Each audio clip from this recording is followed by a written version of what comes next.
Hello, people. This week I read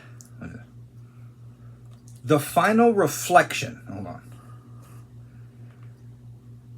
Off a Kindle. Off my Kindle.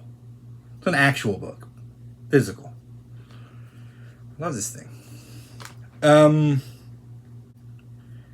This is a Star Trek book. But before you sort of jump the gun on it, if you are not a fan of Star Trek, just know that this book in particular, I found a lot of these for these Star Trek books, are very good science fiction. Just if you somehow could strip off that it's Star Trek, it would still come across as really good science fiction. So don't let that, let's say, inhibit you from reading this book. It's very good. We start with a prologue, which I normally don't read.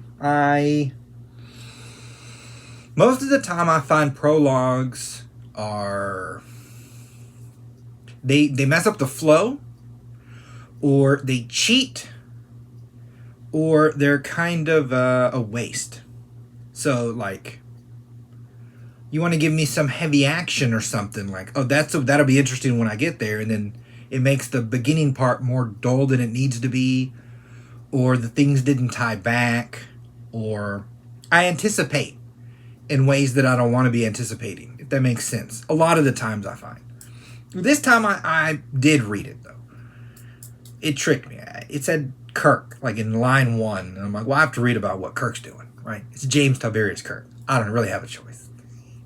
But I'm really glad that I did, because we get really good use out of this prologue. We go prologue into epigraph, into author's note, or something to this effect. In any case, what we have is Kirk's coming back, the crew's coming back to the Enterprise from leave, and they're passing him, and he's saying, yes, hello, how's it going? This kind of thing, right? But you see the captain very aware of his ship. Again, it works two ways. If you don't know anything about Star Trek, you understand a captain who's plugged in enough to his ship. He's got to be good at his job. This kind of energy. But there's something off kilter, right? He's noticing a change. Is that good or bad? He doesn't know yet. And then we meet the main cats, right? Your Dr. McCoy, your Spock, and we get a sense more of the, well, the reader gets a good sense, because Kirk is acting a kind of a way around them, because they're giving him a kind of an energy. Nothing wrong, but not 100% right, if that makes sense. So something's up. And then we hear about a book that was released, and that this book is in regards to the Klingon Empire around the years of First Contact. That was loud. Around the years of First Contact. The next chapters then build on this sort of a myth, right? And I really like this. The fact that, okay, that what we end up dealing with, what we have is a book within a book. That's the issue. Is some publishers publish some kind of book that's having that's sending big sort of shockwaves throughout the Empire. Not the Empire. Is it the Empire? How do they call themselves? Well, throughout Starfleet, which sort of is a microcosm of the Empire, because they let everyone in who wants to be in and is qualified. So we have in lore, right? So the book I'm reading is Star Trek. In that book is a book, and that book's the thing that's having this effect on our crew. And so I have, right, because I'm like, the way you look at it in your head, history is real. There are real histories in the world. I read those. The book I'm reading is fake. But in that fake book, they're reading a history, which is something I do, which then makes me feel like when I'm reading history, right? It's a weird way to sell the setup, it deepens the verisimilitude because it's unexpected. I did not see this coming. You're selling this book to me in this kind of a way. And the researcher's note and the epigraph, sort of after, are strengthening this. It's literally like an author who was writing some kind of history, and he's giving you sort of verbiages he might have changed to make it easier for the reader, but these aren't technically the words Klingons would use. He's giving you some of the controversies, like he doesn't want to. What does it say? An old Italian proverb. The translator is a traitor. That's like our author's aware that what he's writing can't be as accurate as it could be because some of the stuff is classified and he doesn't have access on the Klingon side. But that I'm ingesting this like I would an actual history. I've heard this from other literal history books before where they set up how it is they want to present the information. Where they're saying, I'm going to make logic leaps in some spots based on my expertise. But that in some spots, you won't have like, I don't have the specific letter that said, we ate a cake that day. But if I have the letter that says, here's all the ingredients for a cake, and then these people are like, after the party, there was this issue, I'm going to assume they ate a cake. This kind of energy at the very beginning, before I get to any other story. We leave our Captain Kirk. We're just listening to this author's note. Then we start with his book. So I'm not reading this final reflection. I'm reading the history of this time the same way the rest of the Starfleet crew is reading it. The same way Captain Kirk is reading it. The rest of the time, from this point on, we do not go back to the Star Trek crew. Kirk, Spock, McCoy, Scotty, none of them make another appearance until the very end, and it's a what's the prologue? What's the thing after the end?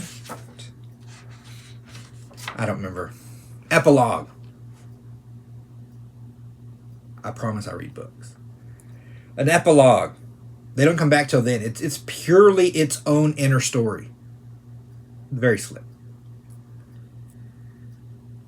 What that inner story then is, which I was kind of tricked, right? I saw this cover quick. I don't need much of an excuse to buy a sci-fi book. I need less of an excuse to buy a Star Trek book. I'm like, is that Spock? And then I could look too quick, and I thought the other one was another Vulcan. So I thought this is gonna be some kind of mind Vulcan thing, right? It's gonna be cool. It isn't. From this point on, the book is about Klingons, which I would have bought it even faster had I known it was about Klingons. In any case, you go, A, you might know what a Klingon is already, in which case you step right in on this. B, you might not know what a Klingon is. This story works either way. Either way. What we start with is, what's his name? Vryn, Raga, Geli, Zarn, and their kids. They're 9 to 10-year-old children, Klingon children. And they're playing a game called Klin-Za. The thing about today's game, though, is it's played with real lives. So imagine chess. Imagine like chess, but with a pyramid. It's three-dimensional. And the pieces that get taken out are actual people, and those people are children. This is the game the Klingons are playing. So the kid's involved because he might have to do some damage to people, or might take damage, actually die. And then the other Klingons are the ones moving these pieces. So again, if you don't know, like I have no idea what a Klingon is, you already get a sense of like what kind of people these are that would play a game wherein children could be killed. Right? And that's what Klingons are. They are, what are they? They're like samurai meet Spartans or Vikings or something. They're aggressive, they're tough, but honor-based, driven fighters. Aliens from space. So we cut through this action of these children fighting. Some of them start to die. It gets actually pretty. It gets pretty heavy pretty quick because it's through sort of Vrin's perspective, and it's his friends going down, and he's got to muscle through focus. And we cut to Thought Admiral Kathos Apetia Kamara. They got cool titles, and he's above watching this play along with a bunch of other admirals and generals and Navy and Marine officers, right? So it's a military. What is it? It's not a military game. What it is it's a high-ranking military social event. You see? But like the samurai, a lot of social events are just minefields of honor, of missing honor, of making a mistake and having to pay for it, this kind of thing. So if you add gambling to it, it just ups the tension. And that's how we don't get chapters. We get sort of breaks in the page. And we flip back and forth between this kid and this Thought Admiral. It's very intense action, but, you know, sort of parallel to the strategy. It kind of feeds the strategy more importance, more some of the energy that you get from kids playing to the death sort of leeches onto just people sitting around talking about strategy, if that makes sense. So that we end up building both of them up. We understand now that if Klingons are fighting at 9 years old for honor, that's a deep to the core culture. And if you see the intensity of the highest of the highs in just a simple game, again, that honor doesn't bleed off. You don't have a rich aristocratic class of Klingons that are sanitized from their decisions. You know, they're not sending other people's kids to wars that they're not going to be in themselves, that their kids aren't going to be in. They risk as much as anyone else. And even if you don't like the fact that they're fighting with children, you know, I can understand their honor system. See, now I have always found Klingons interesting the same way I find Spartans interesting. It's how did you come to this idea and sort of get everyone to agree to it? But this book, because we have the strategy side, the Thought Admiral, it makes me think like, how smart a strategist do you have to be to make a warrior race respect your thoughts over your just physical actions? Because that's sort of what had to happen here. He is an old admiral now. Of course, he can run ships. He can do this kind of thing, which I think he does. He's in the Navy. But to have people, you know, the idea would be it's dishonor. Well, the Greeks had this same idea too, where certain styles of fighting were not as honorable. Like if you're running around with chariots, that's not as honorable as, you know, being a man and stabbing somebody. So and they weren't even the Spartans. So it can be a barrier to say, listen to my strategy Y'all run this way, they'll distract him, and then we can cut him apart. Where's the honor in that? That you have to fight through that misconception? Again, it gives me depth to now just a brutish Klingon race. In the end of this little bit, our boy Vryn was up against cheaters. They were semi-robotic Klingons. Again, it's science fiction. We're in space. Semi-robotic Klingons that were, taking his friends out. Otherwise, his friends wouldn't have got taken out. But he's noticed, and he was superior. Ripped off a robotic arm, and the wires are everywhere. So now everyone above, all the admirals and people are watching. And a force leader, Mobley, just gets shot right there in front of everyone. And again, it's vicious, but no one else in the room flinches. The guy who shoots him says, what other option was there for a person who would cheat at Klinza? So on the one hand, you have people not interested that, children were hurt. Because from there, you feel it from their perspective that they died honorably. They fought their best and they lost. But from this guy's point of view, again, the highest of the high, the aristocrats, the people with power, are holding themselves to the standard of honor. So much so that this one will kill that one, not get in trouble by any of the rest. And then, of course, says, we're going to start an investigation because he was probably a dirty cheat and a bunch of stuff that he did. Cheating on his ship, cheating with his kill count, etc., etc. And then more heads roll off of allowing dishonor to happen, blah, blah, blah. You get all of this sort of inferenced in your head.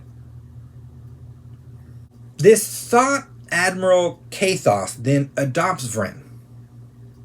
The kid lives. He adopts Vryn. Vryn goes to his house. And he gives... What is it? What does he say? I like this little quote. There's a few little quotes that I just like. He says, I live mid-morning to midnight. And Rogani needs many little sleeps. If you like mornings, fine, but find the time you're best at and live there. That's the payoff strategy. That's the most efficient. Like, that's just smart. Actually, just smart. In any case, he adopts the kid, and he's telling him, I have other kids, but they're not about it. But he thinks this one is about it. And so he starts... on top of seeing Klingon houses, seeing how Klingon act at home, this kind of fun, you get this higher purpose, which anytime anything's giving the Klingons more purpose than just being brutes, gives them this great depth that sits so well on these characters. And I love the whole part. In any case, he's teaching this kid. The kid's 9 now. He's teaching him. He's like, I don't have much time left. I have to give you as much of the best lessons as I can. And to this end, the kid ended up with a small package from his friends when he grew up in the house that fed the children to the Klinza game. Right, it's his own separate house. But his friends were there. They gave him some game pieces for this game. It's sentimental to him. He plays a game with the guy. And when he loses a piece, the guy chucks that piece into the fire. Right? And then the kid realizes stakes matter. That it's not the game, that it's the stakes that matter. You play chess. And for every piece you lose something of value you like. No access to the car, your game system, your computer, your phone, right? Your job. How important, how focused do you then become on that particular game of chess? That's sort of what he's getting at. He mentioned something earlier on in passing, before the guy gets his head shot off for cheating. He says, do you deny the Comrex Za, the perpetual game? And it instantly clicked in my head, probably because I've been reading LBJ up here, right? That this is how their politics works. To be honest, this is how all politics should work. The idea is that for Klingons, you go to war, you get your honors, then you come home, right? And you wait for the next war. But if you're a strategist, that war doesn't end. It's just this interlude in between. And so politics can become your war. Because if you're the best strategist and some other idiot got his kid a fleet, then those people are going to die because he's not as good a strategist as you. So you have to use your strategy to oust him, to get his power for the benefit of the empire. This kind of idea. And the same thing works in politics, especially with LBJ. With old LBJ. He doesn't shut off, right? And you shouldn't as a politician. Everything is politics for a politician. And if you're not at that level, you shouldn't be in politics at all. Because at any point, any slowdown or slip is just room for your enemy to get in. And some of the Klingons are like, no, I don't believe in that. And of course, they're the ones who lose because you're taking days off, right? But I think he's trying to get across to this kid by killing his little pieces that this is how the world works. This is how you have to see the world if you're going to inherit the thing that I want you to inherit. He then shows them, because I'm like, his house is full of these strategy games. Chess, the Klenza, etc., etc. He then shows them what does he call? The reflective game. And I thought this was just genius. What is it? So you imagine a game like chess or like shogi. Shogi being Japanese chess. Check it out if you haven't. If you like chess, check out shogi. It's very fun. In any case, imagine a game of chess or shogi where each player can control any piece on the board. You can move your pieces, but once you give up your turn, the enemy can move your piece too. And now how do you get a checkmate? Right? How would you get a checkmate if everyone can control everyone's pieces? That's the reflexive game. I'm like, the depth of this game, you have to see, but if you're a real strategist, right? Doesn't matter. It doesn't matter if they see your pieces. It doesn't matter if they move your pieces. Because in the end, you're not playing the game. You're playing the player. Same in fighting games. Same in sort of shooter games. At some point, you get this sense, even though it's just this small avatar, of what that other person's going to do. Then you can act ahead of them. Bait them in. Boxing does this also a lot too, in a weird way. It's all about the foresight, about seeing ahead of time. I just thought that was so cool. And then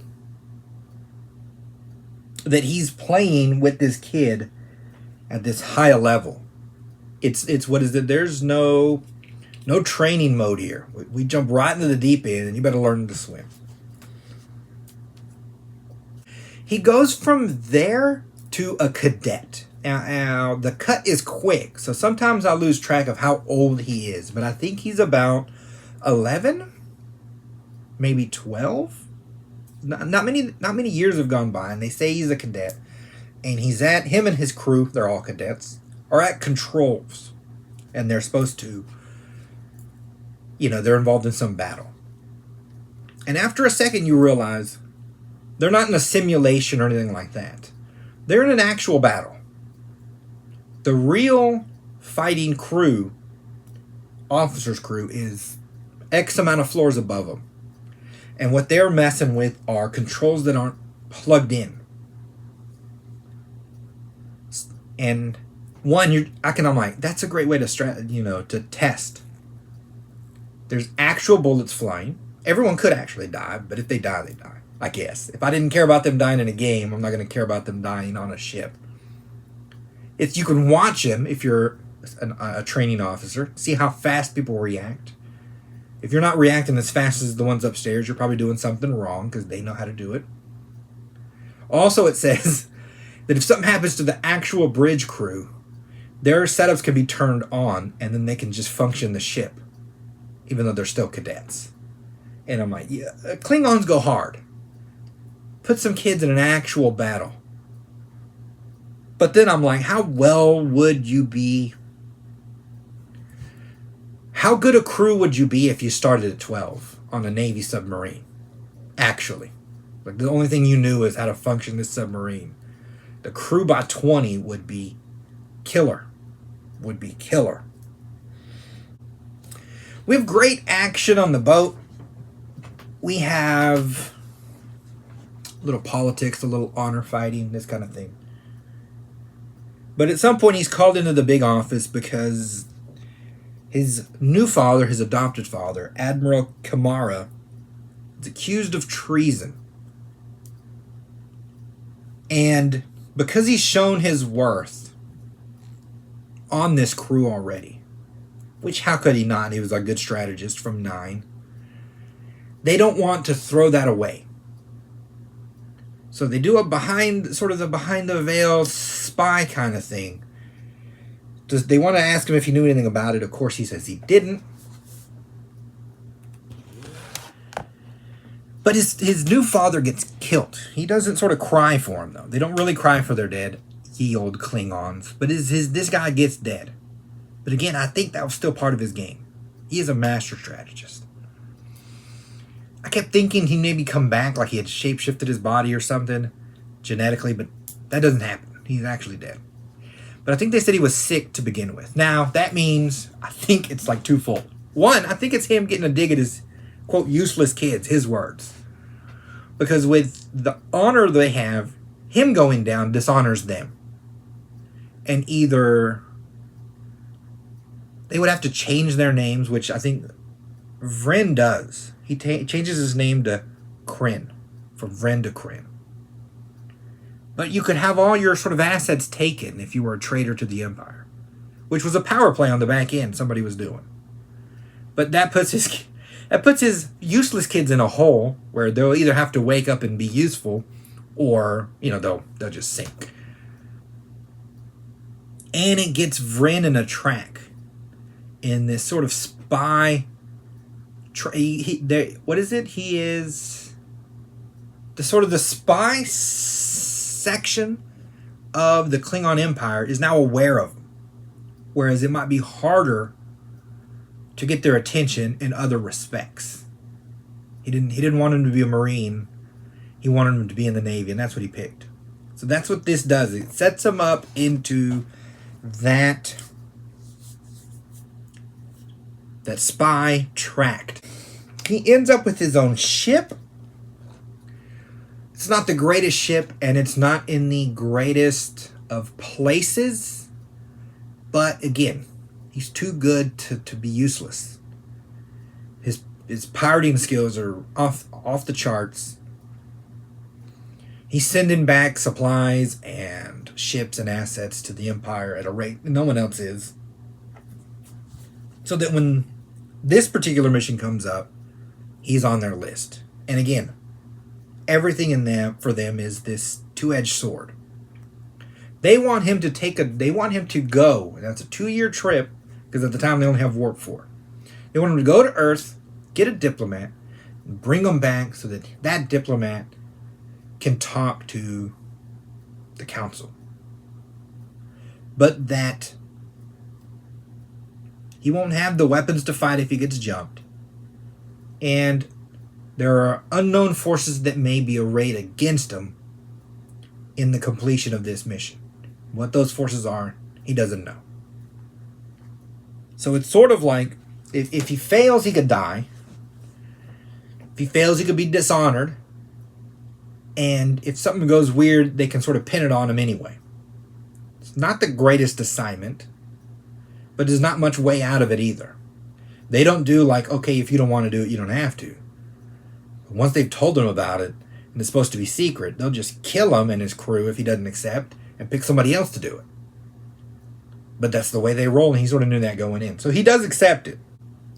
Again, jump cut to Earth. We don't waste 2 years in flight. We understand that the crew has its communications, that they get close, they become more close-knit, all being on one ship for 2 years. How can you not? But what we then turn into is sort of a first contact story. And not a lame one, right? Where you see a lot where an alien race will come and be like, what is this? A cup? What are cups? Right? We don't do this. The Klingons are advanced enough. They have their own stuff. What we have is a deep interplay between two cultures, humans essentially, and Klingon, trying to rapidly come to some understanding of each other, with the backdrop of if we fail, there's war. In this back and forth, we end up with what's the sort of the root here. How does he say it? Because he's talking to a guy who's leading the Back to Earth movement, right? Again, there's always politics involved. And the politics now is, do we continue expanding, or should we all just sort of stay where we are? He's trying to tell the Klingon, there's a good number of us who want none of your land. We're fine. We're fine where we are. We have plenty of, probably more space than we need. We won't want your land. And our Kryn, our Vrin, now Kryn, is trying to tell him. He's trying to explain how that's going to come across. He says, if you wish, I will take that message, but there's something I ought to tell you. We have a word, Comorex. Your translator has probably told you that it means empire. But what it truly means is the structure that grows. It has an opposite. Kestrex, the structure that dies. We are taught by those you wish to receive your story that there are no other cultures than these. And in my years as a captain, I've seen nothing to indicate that my teachings were wrong. There are only empires and Kuve. Kuve meaning slave. And that's sort of the big root problem they have, is the Klingon assume everyone's lying. Now, how do you get someone to believe you're telling the truth when they're assuming that you're lying? It's an actual crossroads. That's the big log jam here. That and you see it in example after example of him meeting with ambassadors, with soldiers, with admirals, etc. He then tries to get back, and there's like a coup attempt. And it's the same issues that are on Earth are in the Klingon Empire, but in reverse. One of his friends turns out to be a traitor. Almost kills him. And his thinking is that this ambassador, who they're going to take back to the Empire, he's like, I don't want those ideas to even have a chance to grow. Because they'll grow in my people, and then my people will be less warlike, less what we are, less traditional. And it's the same on both. It's the same on both sides. Earth doesn't want to lose itself. Klingons don't want to lose themselves. They're both staring at each other. There's a deadlock. It's very cool how that plays out. Of course, he gets the ambassador out to the Empire, and it's another jump cut.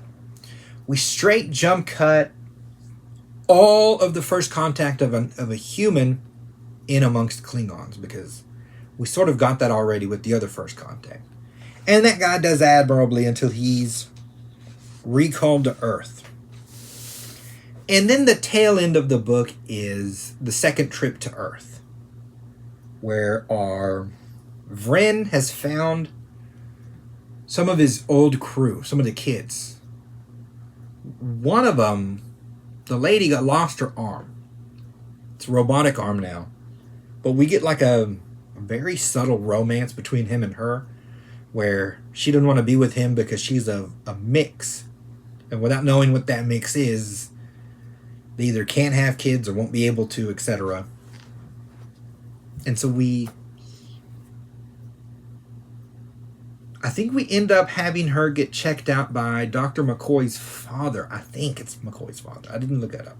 It's a dude named McCoy. Now, I don't know how the ages work out. I don't know that McCoy is... I don't think McCoy's 20 years older than Kirk. In any case, it's a fun little romance on the side. And it's a sort of fun espionage on the side, where he's dealing with the humans. He's trying to get some kind of... what he ends up doing is maintaining a peace for the benefit of the Empire, for the benefit of the Klingon Empire. Because the setup would have been an admiral from Earth and an admiral from the Klingon Empire were conspiring to sacrifice a colony to spark a war. The admiral from Earth thought that was the only way to keep the Federation expanding. Of course, the Klingon thought this is the best way for me to get more power. Starting a war. He gets both of them all at once. Tricks both of them. I think there's some subtle assassination attempts, which is where his third friend comes in. He's damaged somehow in his nerves. So they overcharged his body, and now they have to keep him on ice like the Winter Soldier. And every time he comes out, he's hyper quick and deadly, but aging at 60-80% as fast, or faster than normal. So but he found his friends, right? And he found his girl, and the guy who was doing the traitorous fleet that would have killed this colony, he takes that guy out. And taking that guy's fleet out means, you beat his chess pieces, and he's about to get dead at the Empire for trying to start a war under everyone's noses. So he gets revenge on the guy who killed his adopted dad. Finds his friends and positions himself perfectly for more spy work. Then we cut back to Captain Kirk and his boys and, how they digest this information and how they hope it's real. How they hope that on the other side, rather than just an empire that wants to crush the Federation, they hope that there's this group of people who think more than about war. Of people that they can sort of get along with. They can understand honor once they get it. And that, history might have been better had we had better understanding sooner. That's sort of how it ends. It's a very good book, though. Okay, I think I meandered enough about this book. Yes, there's fun little sci-fi elements in it, too, that I didn't mention. Dream learning a language versus RNA learning it. I'm like, RNA learning a language? What does that look like? Fun. They use... I think this is an older book. They used cassettes. They say cassettes and tapes. I think because it's older. Ye olden time technology was literally... There's... I don't know if you can see that. Right? There's actually, magnetic tape in there. I'm not pulling it out. I want to destroy it. And it winds around. That's how you used to listen to actual cassettes. So it might be like an old term to sound futuristic because this was the pinnacle of technology for a while. But weirdly, now that we're so past it, it kind of still sounds futuristic in a weird way. So that works. It works almost inadvertently, but I'm still giving the author credit. And other fun kind of tech like this, right? You freezing Klingon Marines, this kind of fun. A very fun book, very action. I mean, I didn't even cover much of the action, but you get a lot of ship-to-ship action. It's a very fun book. Give it a read. And now for the ads. If you don't want to read those Klingon books or listen to an old cassette from the 80s, then why don't you go down to Amazon and buy my book? Buy any of them. It'll help the channel, and you'll have a book. Or you can keep listening to these videos, I guess. Or you can subscribe. I suppose I should ask for subscriptions, but you know, I'm fine if you subscribe. I'm better if you buy the book. I think it all works out. I'm going to blab about these books I read anyway, so. I thank everyone for listening this far, and I'll see you all next week.